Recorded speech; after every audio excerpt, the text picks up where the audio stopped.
Welcome back to our Stony Creek journey.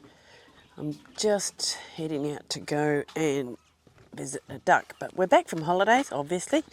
Been back for a week. It's always nice to go on holidays, but it's lovely to be home as well. So I had a great time in New Zealand, visited some family and friends and saw some bits of New Zealand that we've never seen before. So that was good. But I was going to show you, so we haven't put a video up for a couple of weeks because we're away, but I was going to show you what's been happening.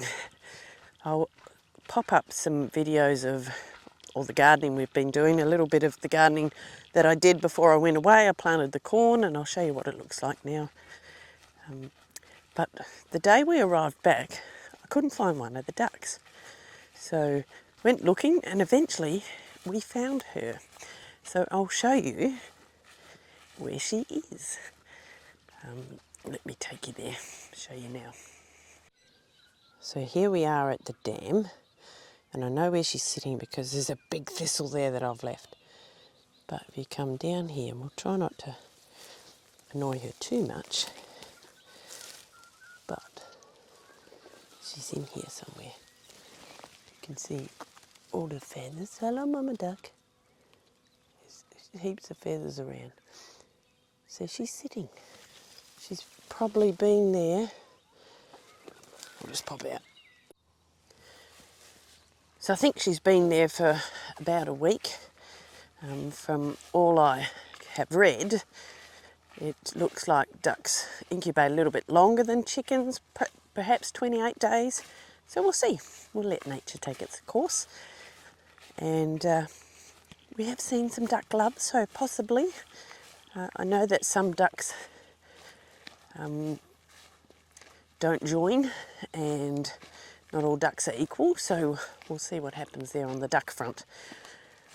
I'll pop up the videos that we've done, incubation, the result of our chicken incubation, and Robert has been doing some dingoing because we've got a drain to put in. I mean, not a drain, a electrical pipe thing, technical term, and all the rest of the planting and some of the harvesting that we've been doing in the garden at the moment. So I'll pop all that up. Enjoy. First pumpkins in for the season. I've got 2 sugar babies and 2 Kents. So I've just opened the little hatch so it doesn't get too hot during the day, and then I'll close it up at night. And then, yeah, I've got a zucchini over there and a marigold. I just need to go get some more dirt for that. So we'll see how they survive. So what I've done is made this makeshift little cover around the zucchini, but or else the ducks are just going to walk over it and probably dig it out. So just to protect it until it gets a bit bigger. So it's just a bit of frost cover that I had lying around and some little bamboo stakes and tied on with pegs. Will it survive a big wind? Probably not, so we'll have to keep an eye on. I might have to change it up to something a little bit more durable, but that's what I'm doing today. Today is the 14th of October and I'm starting to plant my corn. The first corn has gone in. So I've got some good size ones that definitely need to go in and some smaller ones. So we'll just start. I think we probably might have about 50, and then I've started some more seedlings. So let's see how this goes. Hopefully there's not a frost, and I have to cover it for the birds. But happy to be planting the corn. First row in, I'm just planting them around about 30 centimetres apart. I've just done 8. Corn is best planted in blocks so that they fertilise each other better than rows. So hopefully I'll get 5 or 6 rows, we'll see, but I've done 8 across and then I'm on my second row. So I'm just digging in, moving all the mulch and the cover crop, just digging a hole, and it's still quite sticky and moist, but there's some worms in there, which is good. Putting a little bit of blood and bone and then some compost from our compost, and hopefully they'll like that. It's a nice warm day today and that'll give them a good start. And Here's the little red hen planting her corn. I can see I'm going to be needed to put up a little fence around here. And she's smiling and winking, saying yes. So this will be Nearly halfway. for the first lot. How many you got in? I think there's around 50, okay. And I've got about... Some of them are small, some of them are big, but they definitely needed to go in. Yeah, I've got about 60 to put in. Cool. Doing some bits and pieces in the veggie garden today. Need to pull out a lot of those peas. They're all have dried off, but what I'm doing at the moment is chopping this rocket that's gone to seed, and I could let it continue, but I actually want this bed to put some beetroot in. So what I'm doing is chopping it at the base. That will go to the chickens, and then I'll cover it with some mulch for a couple of weeks before I pop something else in, which I think I'll put beetroot, maybe carrots. We'll see how we go. But I'm just chopping it at the base. It smells nice. The other job I'm doing in the garden today is pulling out the garlic. I had two sort of half rows of garlic. First time I've really tried to grow garlic, and not unhappy. There's some nice bulbs there. There's a few that have started to rot a bit, and that's a bit piddly, but a couple of good ones. So it's time to pull them out. I guess I assume that if they're starting to rot, it's time to come out. So I'm pulling them out and drying them on a rack. From everything I've read, you dry them and let them air dry for quite a while until the skins, I think a bit like onions, are dry, and then you can use them. So we should have enough garlic for a few months, which is good. I'll try and plant some more next year. In the veggie garden again, so pulling out these snow peas and snap peas that have passed their use by, and starting to plant some tomatoes. So anywhere I've pulled out the peas, I've planted the tomatoes, and hopefully they'll start to come away really quickly now that the days are a bit warmer and the nights are a bit warmer as well. This year, while I'm planting my tomatoes, I'm putting an egg in the bottom of each hole. I actually saw that on another gardening YouTube. A lady said that she does that all the time. So we have an abundance of eggs, so every tomato plant has got a little egg underneath. I guess there's good calcium and protein within that, so yeah, that gets put first. Time also to harvest most of these broad beans. I have been picking them and we've been eating them. I've even frozen them and they've been delicious. But now the plant's starting to look a bit howdy-doody. And this year I don't think I'll save any of the seeds because I've still got stacks from last year. So I'm just going to pick them what's there and chop them down, because I want this trellis for a little loofah plant I'm growing, and some climbing beans. So finished picking the broad beans, got a bit of a stash there. Love broad beans. We won't be able to eat them all this week, so I might freeze some more for the coming months. I'm down the back in the berry patch, and the strawberries are coming along beautifully. So I picked some 2 days ago, and now every couple of days we're going to have to pick some strawberries, but get some really good ones. Look, check this beauty out. So I've had to cover them this year because we have had a visit from a critter. Not sure what it was. I think it might have been a wombat, but they actually came and ate the whole top off a couple of strawberries. So we're keeping them covered. I'll keep picking. Any dud strawberries the chooks like. There's Alan, he loves strawberries. He should be sharing, shouldn't he? So that's our harvest for today. Beats going to the supermarket. They smell so good. I'm just going to show you what else I've done in the berry patch down here. My new anti-bird things. I saw on YouTube Self-Sufficient Me Australia, Mark, he got these reflective tapes for birds. So I got some and we'll see if it works, because we want to protect our beautiful blueberries, which we've got some nice blueberries growing, and we also have got some good raspberries coming along and some little berries you can see here. So I'll start and I'll put some more over here, and hopefully that protects, because we have got some fantastic birds here in Australia. And they didn't get the raspberries this year, but maybe the notice has gone out, so I prefer to protect them. They look quite cute. Straighten it up.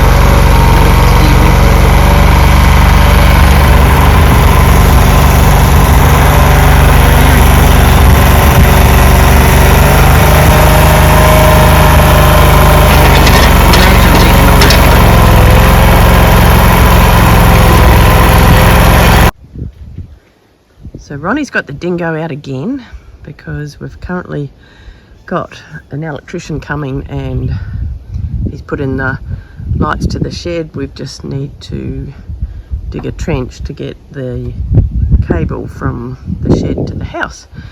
So Ronnie's got the trench digger that goes on the dingo from the neighbour, which is great. It's got to be 60 centimetres or 600 mil deep. All was going well until, whoops, you can't see. He's hit a pipe we didn't know was there, because the previous pipe that we knew was there, we dug that in, Robert. So, gonna have to fix that. Off to the irrigation suppliers again. Dash. Found the offending pipe. So, what's your plan now, Robert? Get some pipe and joiner and join it together and test it out. Hopefully there's no more pipes in the run that we can dig up. But this was totally unexpected, because we found, when we dug the shed footings, we found the pipe that went from the creek to the tank, but this must come back off of that pipe to the taps in the garden. A bugger. Lucky you're handy. Lucky I'm handy. There you go, pipe all fixed. Well done, Robert. And the trench continues.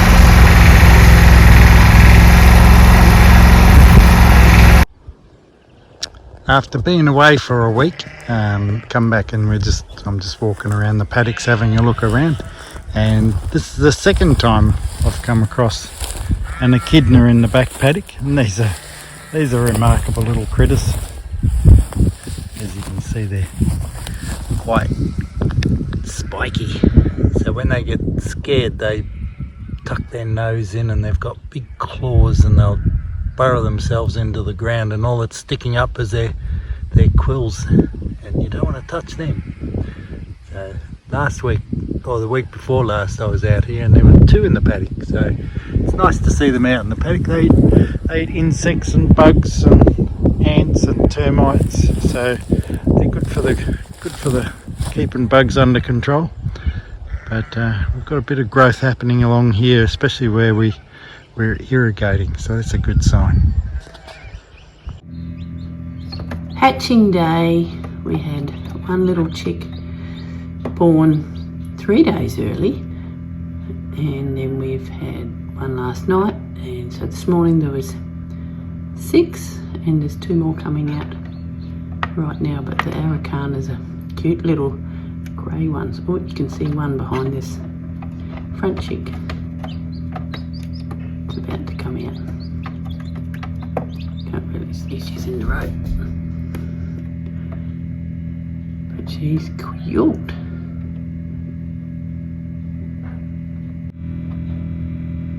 Just emerging.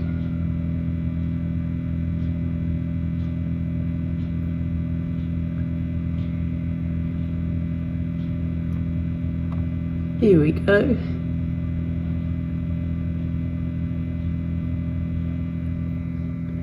Camera's having difficulty focusing.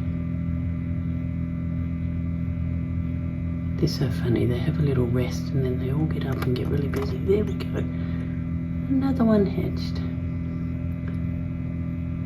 It looks a bit darker.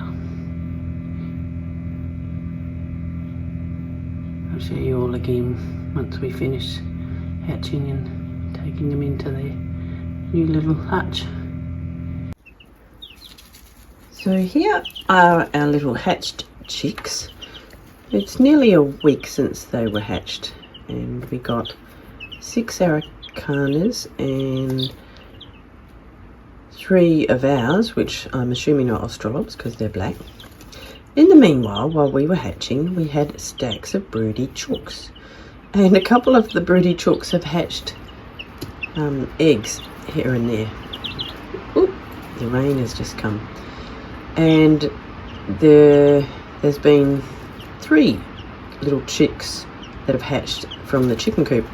So what I've done is we've put one of the hens, Miss Speckle, in the maternity ward, and I'm putting all the little hatched chicks with her, and she's doing a good job. And I put a couple from here in with her, so I'll show you that. And then we've still got quite a few hens on quite a few eggs, so we'll see what happens. But this little grey one is very cute. Very, very cute. I hope it's a little girl. So here's Miss Speckle, and I've just popped another chick out for her, and she seems to be taking them all really well. And then we've got old Miss Sussex over in the corner there on stacks of eggs. I moved some of the eggs so that Miss Speckle could sit on some, and she is coming and going. Listen to all the flies. So we'll see what happens, but I hope I can integrate some more chickens in with Miss Speckle. I'm just doing them bit by bit. I don't want her to reject any. I don't want to frighten her too much. Much better for mamas to look after them than us. They do a much better job. So it's been about 2 weeks since we planted the corn, and it's growing well. I've still got this makeshift cover over it just so the birds don't come and peck it out. I can probably take it away soon. I should resurrect my scarecrow, so I might do that and then take the cover off. But the zucchinis and the pumpkins are growing. The cover crop has worked really well. There's things that are coming through. There's some broad beans and snow peas there that we've actually just left grow, and we're picking some of the snow peas. And we're just planting in between. So we've got a row of pumpkins here, and they're growing nicely. Then some zucchinis, more pumpkins, and over at the end I planted the watermelon. So they're looking good. I've just put them under the little hothouse. So there's 3 there. I've got another couple to plant. They just need a little bit of extra warmth, but they're looking really good. So I'll keep the cover on them for probably a week. I was just in the chicken coop checking out the water, making sure everybody's got enough water. And look what I've spied. Now apparently this snake was here while we were away on holidays. He's sunning himself. I'm not sure where he lives, but Mr. Snake, this is not where you live. I wonder if I don't want him to get one of the chickens.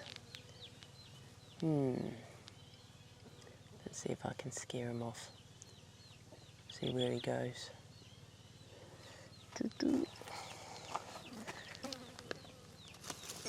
Or if he doesn't come out towards me.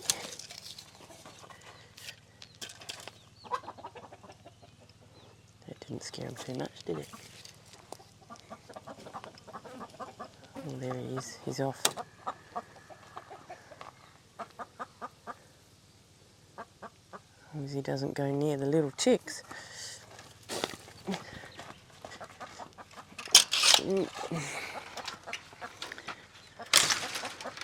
Where is he going? I don't know where he's living. Living in the compost, I would think. So comes out. Where's he gone?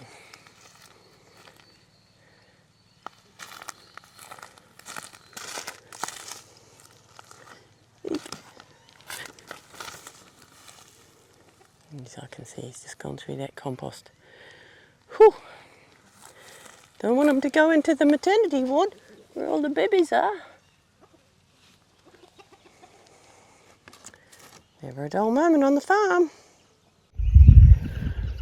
Just finishing off the planting for today. So I've got some 5 red peppers or capsicums to put in. I think there's a jalapeno, a couple of reds, and also a Marconi. So I'll pop them in. Just collected some cow manure, add that to the mix, cover them with mulch, and I might put the little hothouse on to keep them warm. Even though our weather has turned a lot better, no more frost, it might be wise to keep them covered for the next couple of nights. So I'll keep gardening, and wherever you are in the world, happy gardening. If you're in the southern hemisphere, I'm sure you're loving the fact that we're putting our spring crops in, and very much looking forward to some tomatoes in a couple of months. So until next time, we'll see you back on the farm. Thanks for watching.